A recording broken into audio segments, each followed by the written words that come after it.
Ողջունում եմ բոլորին, շնորհակալություն, որ այս սուրբ եղանակին այստեղ եք։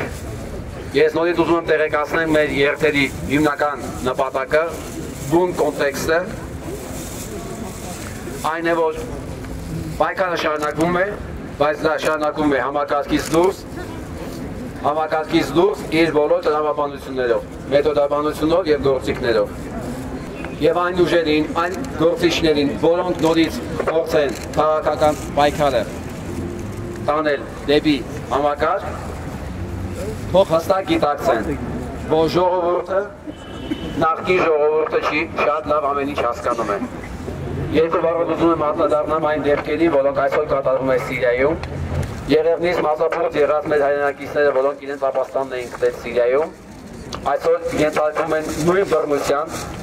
կրոնափոխության վտանգին, և այն մարդիկ, որոնք դիմադրում են, փաստորեն սպանվում են հենց հավատքի պատճառով։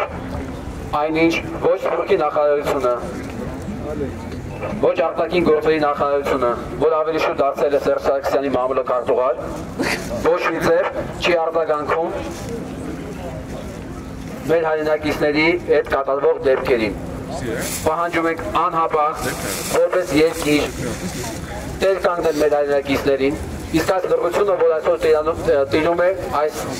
ոլորտում վկայում է նորից այն մասին, որ մենք պետություն չունենք։ Նախախորհրդարանի միակ նպատակը հանցավոր վարչախմբի հեռացման և նոր Հայաստանի կառուցման գործի նախապատրաստումն է։ Մեր պետական կառավարման համակարգը վերածվել է ցեղասպանության գործիքի։ Դրա միջոցով հանցավոր վարչախումբն ու նրա օտար տերերը կեղեքում են մեր երկիրը և արտագաղթեցնում մեր ժողովրդին։ Ժողովուրդ, սա կենաց մահու հարց է, որը միայն մենք կարող ենք լուծել։ Միավորվենք ու դիմադրենք, հաղթանակը չի ուշանալու։ Սիրելի ժողովուրդ, մեր հույսը մենք ենք, հավատանք ու վստահենք միայն ինքներս մեզ և կազմակերպենք։ Կազմակերպված ժողովուրդն անպարտելի է և կարող է իր կամքը պարտադրել կեղեքիչներին ու զավթիչներին։ Միավորվենք, հզորանանք և ազատագրենք մեր երկիրը ներքին վերնախությունների աղոտարներին։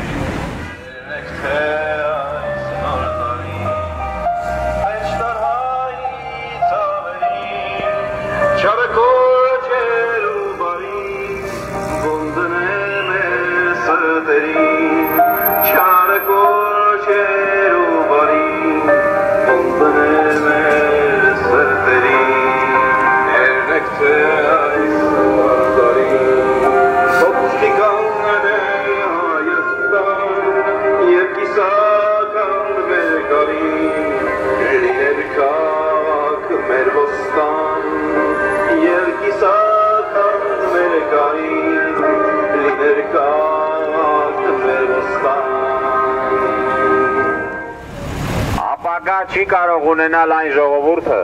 որը չի պայքարում իր ազատության ու արժանապատվության համար։ Չի ելիր այն ժողովուրդ, հիշենք մեր ազատատենչ նախնիների սուրբ պատգամները, ոգեշնչվենք այս պատգամներով, կազմակերպվենք և համազգային դիմադրությամբ մաքրենք մեր հայրենիքը օտարներին ծառայող դավաճաններից ու մեր ձեռքով կերտենք մեր ապագան։ Սիրելի ժողովուրդ, նախախորհրդարանը կոչ է անում կազմակերպվել, ստեղծել համազգային դիմադրության շարժում, առհամարել գործող պետական մարմիններին, պայքարել դրանց ապազգային ու ապօրինի քայլերի դեմ, ձևավորել ապագա Հայաստանի հիմնադիր խորհրդարանը, ճանաչել ու լիազորել միայն նրան և անհաղթահարելի ուժ դառնալով հեռացնել մտավոր վարչապետից ու ստեղծել հայկական պետություն։ Հարգելի հայրենակիցներ, սիրելի ընկերներ, շնորհակալություն այսօր երթի մասնակցելու համար։ Ես կարծում եմ մեր այս սրտին, այսպիսի ոգևորվածության մենակ մեր շարժվելը և գաղափար տարածել արդեն իսկ հաղթանակի սկիզբը, լավ սկիզբ։ Բոլորը տենան, որ անկախ ամեն ինչից ոչ մի բան վերջացած չի, չեն կրկնում նույնիսկ սառնամանիքի առաջ։ Մեր պայքարը գաղափարի պայքար է, մեր պայքարը Հայաստանի ազատագրման պայքար է և հաջողության համար ես համոզված եմ։ Ձեր շնորհակալություն այսօրվա մասնակցության համար, ոստիկաններին շնորհակալություն մեզ ուղեկցելու համար։ Ուզում եմ հիշեցման դարձով ասել, որ մենք հանդիպենք ամեն շաբաթ օր ժամը 15:00 ազատության հրապարակում։